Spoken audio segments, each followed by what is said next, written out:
Hello दोस्तों, power may also be shared among different social groups such as the religious and linguistic groups. शक्ति का विभाजन कुछ अलग सामाजिक समूहों में भी हो सकता है।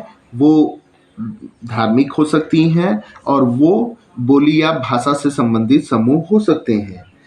Community government in Belgium is a good example of this arrangement.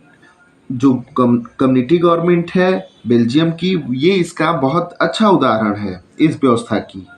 In some countries there are constitutional and legal arrangement whereby socially weaker section and women are represented in the legislature and administration. इसमें जो कुछ देश हैं उसमें संवैधानिक रूप से या वैधानिक रूप से व्यवस्था की गई है, जहाँ की सामाजिक रूप से कमज़ोर वर्ग जैसे कि महिलाएं और या अन्य हैं, उन्हें संविधान के द्वारा, विधानसभा के द्वारा और प्रशासन के द्वारा वो उनको रिप्रेजेंटेशन या प्रतिनिधित्व मिलता है। Last year we studied the system of reserve constituency in assemblies and the parliament of our country. पिछले साल हम पढ़े थे कि जो रिजर्व या फिर आरक्षित सीटें हैं या आरक्षित सीटें असेंबली या विधानसभा या संसद में हैं, वो जो हमारे देश में है, this type of arrangement is mean to give space in the government and administration to diverse social group who otherwise would feel alienated from the government. तो ऐसे समूह को या ऐसे संगठन को जो कि कम संख्या में हैं और कमज़ोर हैं, उनको हम आरक्षण देके उन्हें समाज के समान वर्ग में लाने की व्यवस्था करें, नहीं तो वो अपने आप को पराया महसूस करने लगेंगे। This method is use give minority communities a fair share in power. और इससे जो कमज़ोर वर्ग या अल्पसंख्यक वर्ग हैं उनको एक उचित हिस्सेदारी मिलेगी शक्ति विभाजन में। In unit 2 we shall look at various ways of accommodating social diversity. और यूनिट 2 में हम इसकी सामाजिक रूप से व्यवस्था की कैसे अलग अलग समूहों को दी जाती है, इस पर स्टडी करेंगे। 4. Power sharing arrangement can also be seen in the way political parties, pressure groups and movements। जो पावर शेयरिंग है उसकी व्यवस्था अन्य तरीकों से भी की जाती है, जैसे कि राजनीतिक दल है, प्रेशर ग्रुप है और आंदोलन है। Control or influence those in power.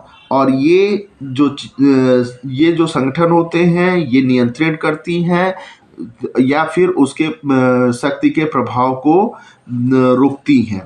In a democracy the citizen must have freedom to those among various contenders for power.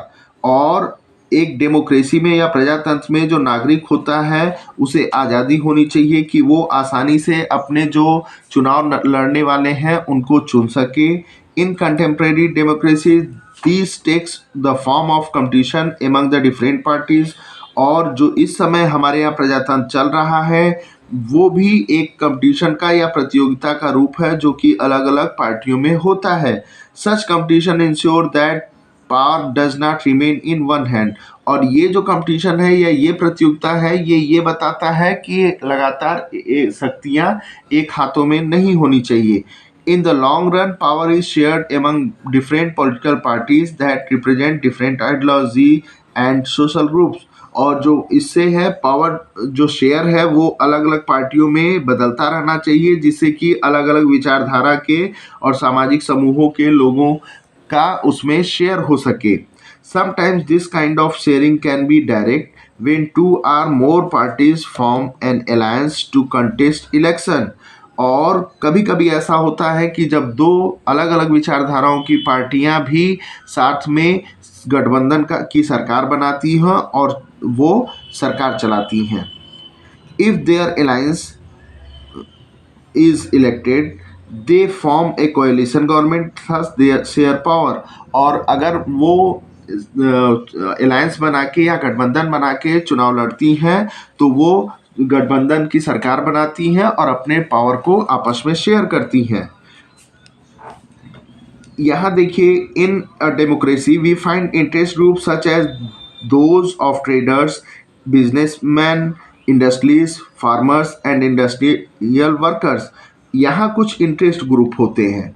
अब ये इंटरेस्ट ग्रुप क्या होते हैं? जैसे कि व्यापारी हैं, व्यापारी के भी कुछ इंटरेस्ट होते हैं, उनकी भी कुछ ज़रूरतें होती हैं, तो उनको भी इसमें शामिल किया जाता है और उनकी भी राय, उनकी भी जो ज़रूरतें होती हैं उसके बारे में स्टडी किया जाता है, नहीं तो अराजकता फैलने की संभावना हो जाती है।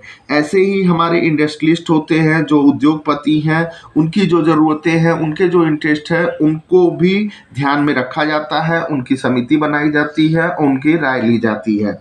फार्मर्स एंड इंडस्ट्रियल वर्कर्स, जैसे किसान हैं या फिर औद्योगिक मजदूर हैं, इन लोगों के भी ग्रुप से उनकी राय ली जाती है और उनके बारे में स्टडी किया जाता है।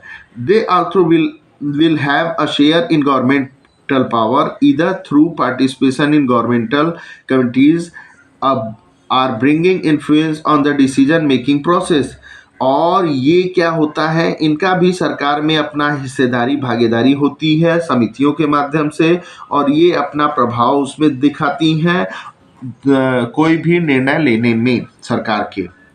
In Unit 3rd, we shall study the working of political parties, pressure group and social movements। और यूनिट 3 में हम स्टडी करेंगे कि कैसे पॉलिटिकल पार्टियां काम करती हैं, कैसे प्रेशर ग्रुप काम करते हैं और कैसे सामाजिक आंदोलन होते हैं। Thank you for the next topic.